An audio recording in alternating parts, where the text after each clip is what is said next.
Back, and you're watching Breakfast Show on Nile TV International, and coming to our second segment. It's a segment about beauty, not only beauty but also humanitarian deeds as well, because our guest today, she's not only a beauty queen, she's not only an ambassador of the United Kingdom for humanitarian and goodwill purposes, but also she is involved in community service. She's an actress, a model, an artist. She has beautiful voice. So now let's get to know more Sarah Archer.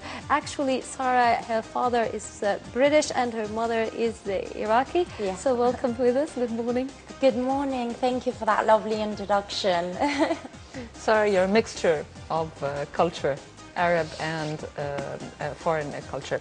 Of course, being a Miss Beauty is not only something that you make for yourself, but also for representing your community and country. It's a big responsibility. So how did you reach to this part in your life? First of all, I'm really happy to be with you, and I wish Ramadan Kareem to all the Muslim world. Second of all, being a beauty queen is very difficult because it's about perseverance and it's about never giving up. The competition is really hard, and you have so many incredible women doing incredible things. So that's the competition there. I entered in 2008, we were discussing it before, and I was young and I didn't reach my goal, which is being Miss UK. But I wasn't disheartened. I tried again and I succeeded. So it's about not giving up, really. Well, actually, they say that you resemble Angelina Jolie and that she's your role model. And there is a story about trying to meet her. Did you manage to meet her? I don't know about trying to meet her. No, I haven't. But thank you for saying I do resemble her. A lot of people say that. She's a really good woman. She's a good mother. And I just wish her the luck on getting well. Well, you mentioned that she's one of your role models. Why? She's one of my role models because she's a great actress. We've seen her develop on screen and off screen as a person, and I always like to see people change for the better. The competition or the contest of Miss Beauty, does it depend only on the beauty, or they choose the contestants on other bases, culture and... Before, as you said before, it might only depend on beauty, but where a pageant started only on beauty, now it's a pageant based on you have to have multiple skills, that you need to enable others with. You're a role model. You'll be surprised not only to young kids or young children, or you're a role model to everyone. I've had people that are 89 years old giving me hugs and saying, you know, giving me a boost to continue doing what I'm doing. So right now, no, you have to be much more, especially with the internet and everything is connected. You see what these women are doing. So, yeah, you have to be really on point. Mm-hmm. Well, Sarah, actually, you also have a beautiful voice, and currently you're studying singing as part of the Cairo Opera House's activities. Would you tell us about that? I do love to sing, and yes, I'm singing with Mohammed Hilmi. He's in the Opera House. He's teaching me actually how to sing in Arabic.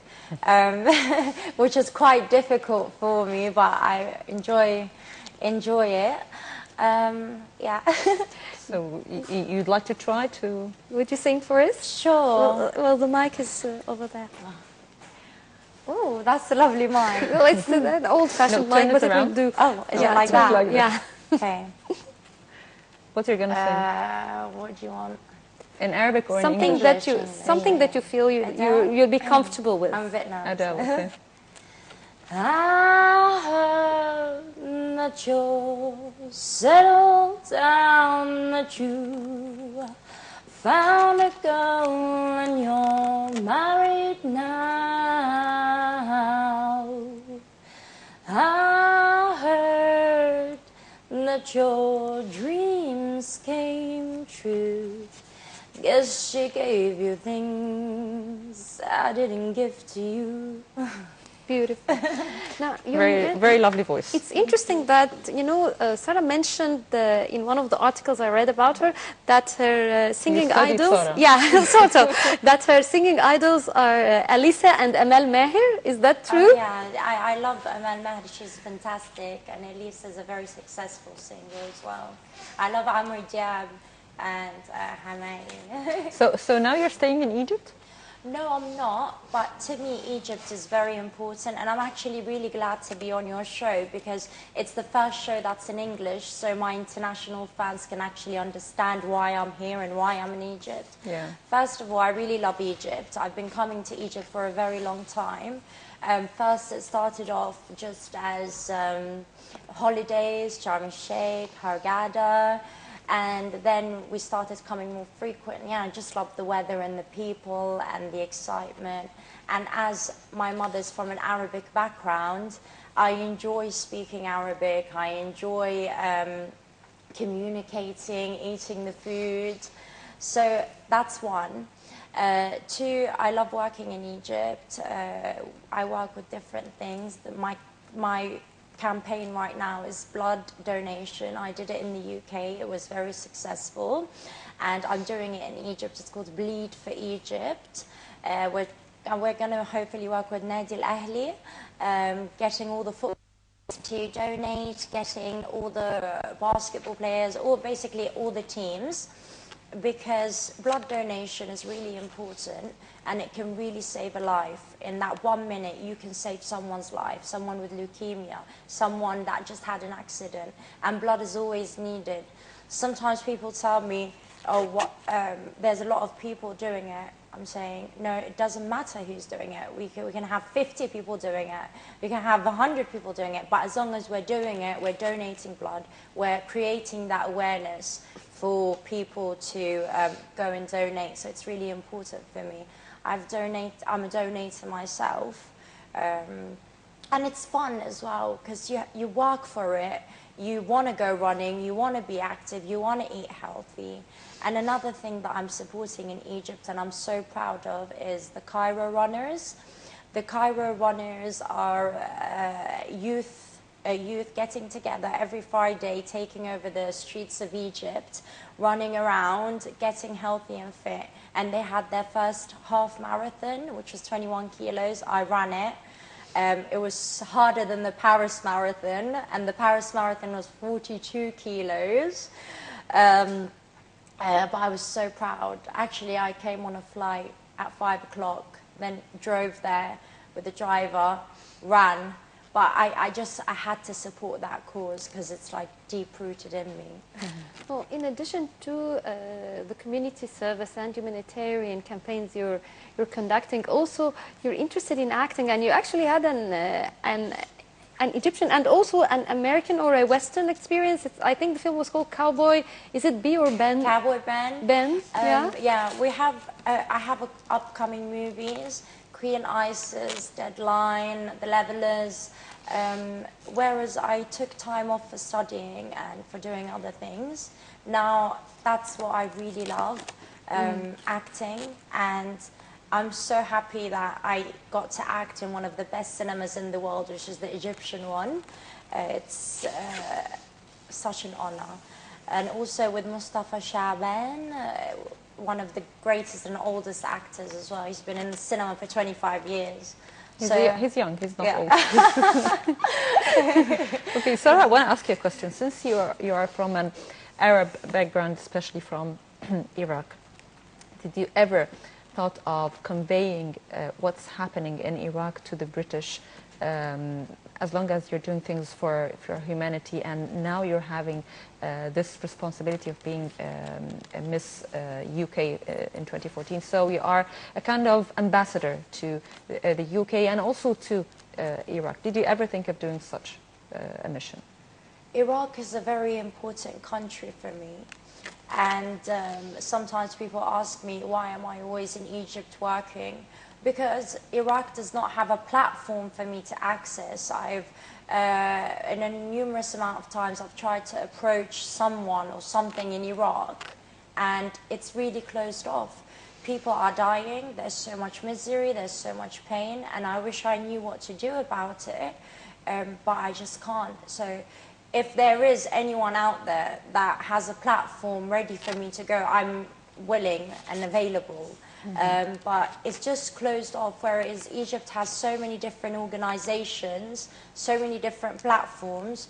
The youth and sports minister was here from Iraq, and I met up with them as well, just to discuss some issues. And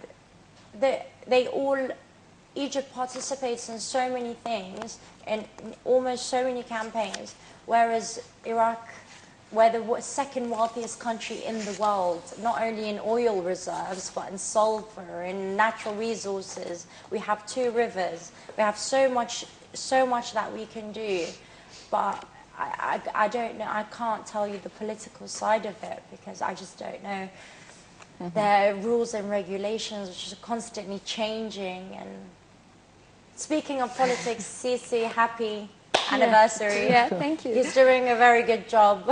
Yeah, speaking of politics, in one of the interviews you mentioned that in the old days or years ago it was a taboo to talk about politics, but you believe that everybody or all the citizens have, or every citizen has the right to discuss politics. Would you tell me more about your belief? Thank you for saying that, actually. As we grow up, our parents always say, don't talk about religion, don't talk about politics. I believe that religion is really simple and people complicate it. It's you and your God. It gives you faith to do things. It doesn't matter what the label is, it matters what's inside your heart. Because you can do everything that your religion says, and then you can do something and you're like, oh, it's bad. But yeah, so that's between you and your God. But when it comes to politics, politics is such an important issue, because we wouldn't hear politics put us here. Politics put the road on the street. Politics does everything for us. So I believe that, yeah, we should discuss politics. Well, we shouldn't get angry if people have different views. You know, I think Voltaire says, I believe in what I will die for what you say, even though I don't believe in it. Because this is freedom of speech. We live in a world that I think now we can say what we want. We shouldn't tread on people's emotions. And I think the revolutions and life and throughout history proves that people power is the only thing ruling this world. Sarah, going back to 2014 and going back to the moments before announcing that you're going to be Miss UK for 2014, can you tell us how did you feel in these moments and after announcing your name? I felt really happy. I felt really happy. Why? Because I felt that I told God to use me and He used me. And I felt that it's a reward for all my hard work, and that I knew that God will guide me through it. And it's very hard, because you sometimes you get 3 hours of sleep, because so many people want to see you. So many people need your help. So many people also want to spend time with you and enjoy your presence, kids, functions. So sometimes you don't know what to do, and it can be daunting. But at the end of the day, I think my life would be really boring if I didn't win. And I thank Beverly Roberts, which is my director, for really giving me that opportunity to succeed. Well, Miss Sarah Arsha, and also Miss United Kingdom Beautiful Ambassador, thank you very much for this interview, and welcome to Egypt. We wish you a wonderful life and success throughout your career. Thank you so much. Thank you. Thank you, Sarah, and welcome to Breakfast Show on Nile TV and to Egypt. I'm so happy. Thank you.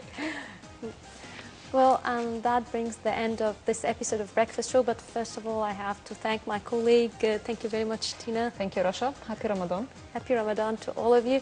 And make sure to stay tuned for more coming up on Nile TV International, and to follow us on Breakfast Show tomorrow with a new crew. Until then, have a good day.